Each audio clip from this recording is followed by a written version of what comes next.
right, hello everybody. My name is David Hodge, and I will be talking about a brief history and some of the innovations that they've made since the beginning of the department store of the El Corte Ingles, and just a little bit of what that looks like and what a department store looks like and how they have grown in the past, and just diving into their history. So to begin with, a department store is a store in which it is divided in between, of course, different departments or areas of specialty, such as maybe home improvement or clothing department or a perfume department or different book departments. So they're divided up by subject. And that's what the El Corte Ingles embodies. So it was originally a tailor shop in Madrid, Spain in 1890, and was purchased by Ramon Rodriguez.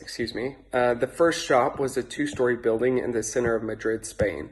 So the whole business strategy from the very beginning was a very centralized, a heavy foot traffic location that would attract a lot of customers.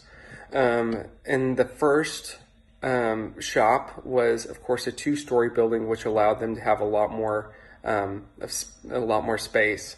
So, and then in 1946, the first renovation took place, and then they added 3 more stories to the building, which divided into multiple departments in over 2,000 meters. And then 20 years later, in 1966, they released their first shopping card, which promoted customer loyalty and for customers to come back and receive financing options. And then in 1969, El Corte Ingles, they added more than just merchandise to their product lineup. So they added more opportunities to plan events, conferences, and convention organizations. So not only are they offering products, but they're offering services as well. And in 1982, they add more services such as insurance services.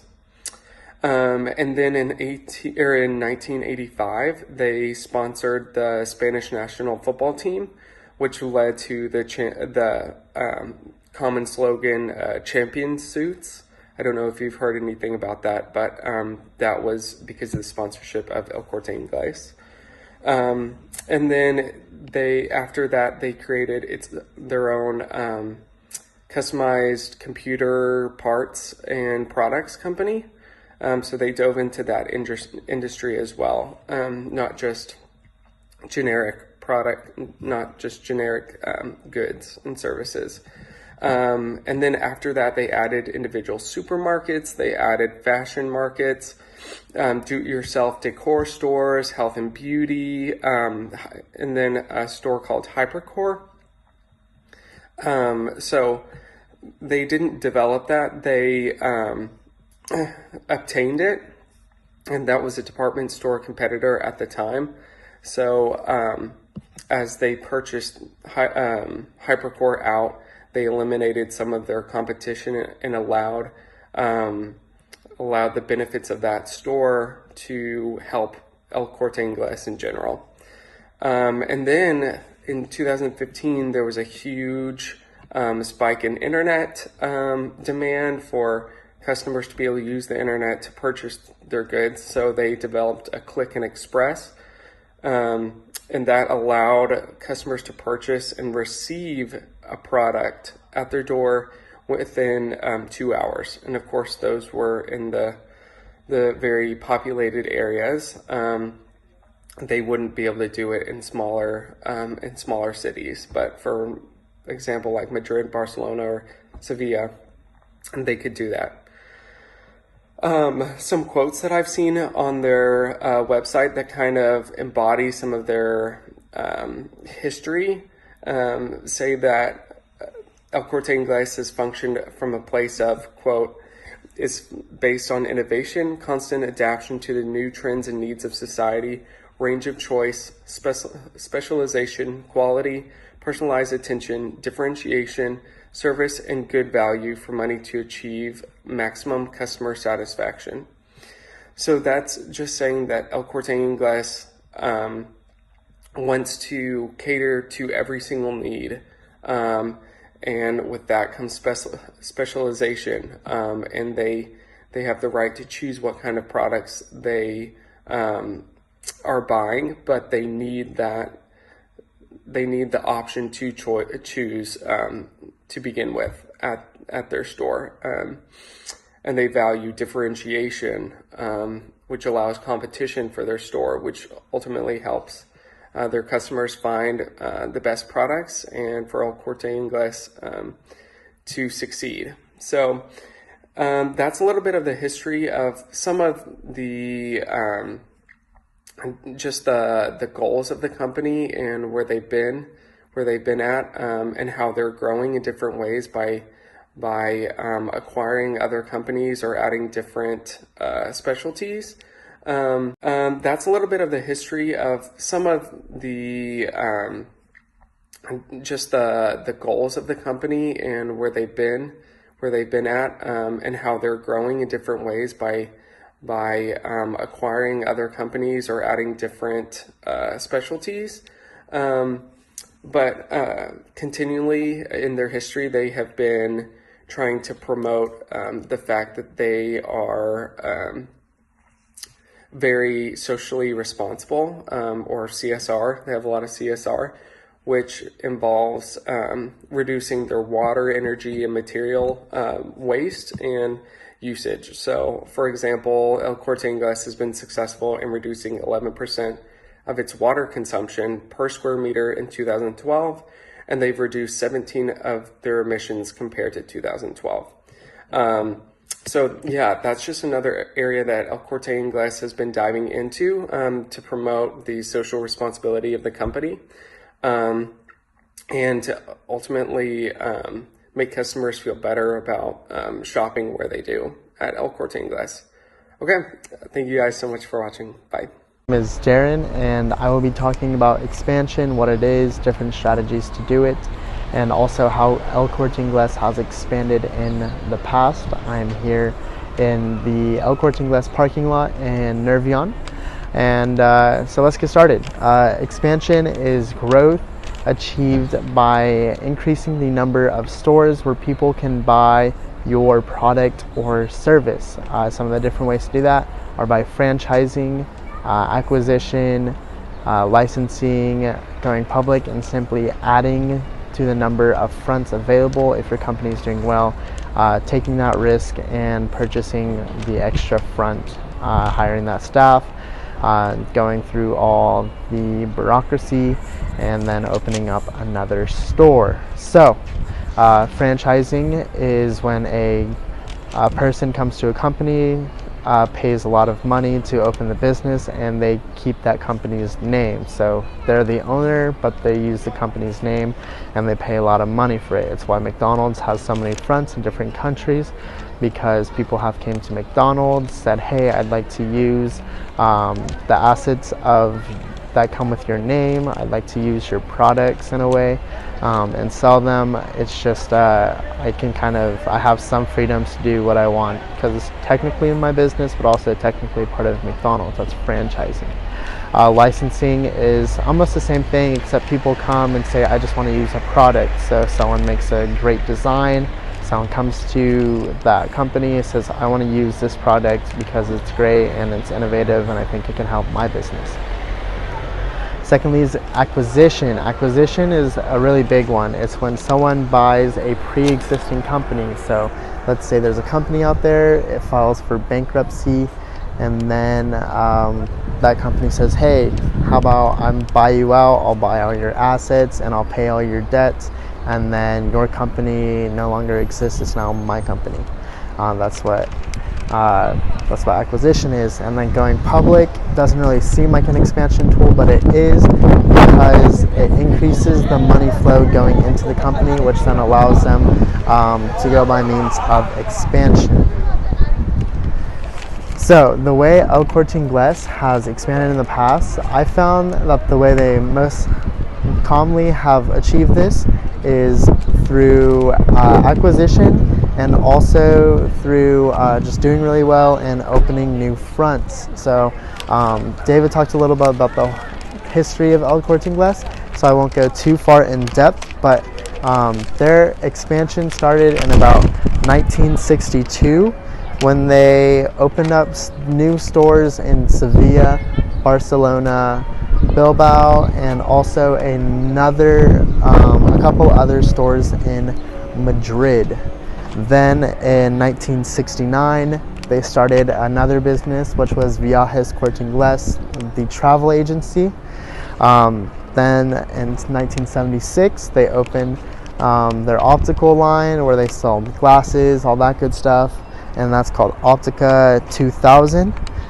And then in 1982, they opened Seguros El Corte Ingles, which was insurance. In 1988, Investitonica, and that was about computers. It had to do with the manufacturing, marketing, and designing of computerized products.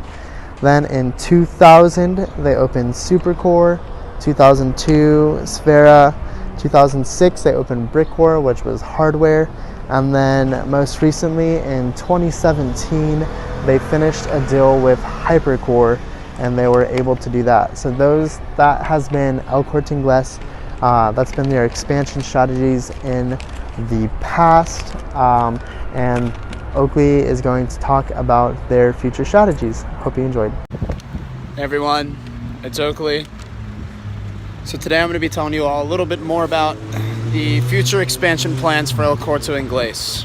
As Darren and David have described in the past, El Corte Ingles has grown organically and inorganically, traditionally through their acquisitions, like their 2 large acquisitions they've made in the recent future, as well as they've grown internally from the sales of their products. So, following our tour with the representative of El Corte Ingles, one of the questions that was asked was, what are your future plans for expansion? And she said that expansion was not going to be coming traditionally from brick and mortar stores. Rather, it was going to be coming from new internet and online platforms. She's explained that at the current point in time, El Corte Ingles has overreached, and they now have too many stores, and it's begun to cut into their margins. What they've been quoted saying is searching for greater profitability and optimization of commercialized assets. And currently, they have about 130 non-strategic assets valued between 1 and 2 billion euros. And this includes the non-traditional department stores like El Corte Ingles. So, over the course of the next 10 years, we expect that El Corte Ingles is going to shrink this non-strategic asset real estate portfolio and focus on expanding their margins in already established department stores. As I mentioned a little bit before, El Corte Ingles does not plan on expanding through traditional brick and mortar stores, but rather through boosting their digital businesses. Very recently, they partnered with Alibaba, which is one of the largest online distribution platforms in the entire world. And we expect that this new partnership will open up corners of the store and products that weren't always seen in the department stores and allow them to sell more products overall. So traditionally, when you order online from somewhere like Amazon, you expect something from Amazon Prime to be there the next day or at the latest the day after. And that's what Corte Ingles is trying to do. It's trying to make it so they have their already established department stores in place and distribution centers. And through these new online digital platforms, expand the amount of products they're able to sell and get them directly to consumers' doors as quickly as possible. All in all, going back to the representative's original answer that they're actually consolidating and not expanding, that's not exactly true. They are expanding, just expanding their margins and expanding through online digital business activities, not with these traditional stores which have begun to overlap with customers. Okay, so we're here today with Martin. I'm going to be asking him a few questions about El Corte Ingles and the expansion that has followed over the past few years. So Martin, thanks for coming out today. Can you tell us a little bit about how long you've lived in Spain and specifically Sevilla? I always lived in Sevilla, 32 years, 31. Yeah, awesome. Can you estimate how many times you've visited El Corte Ingles over the course of that period of time? Not many times. Really? Not so often, no. Maybe, a dozen. 1,000. Dozen.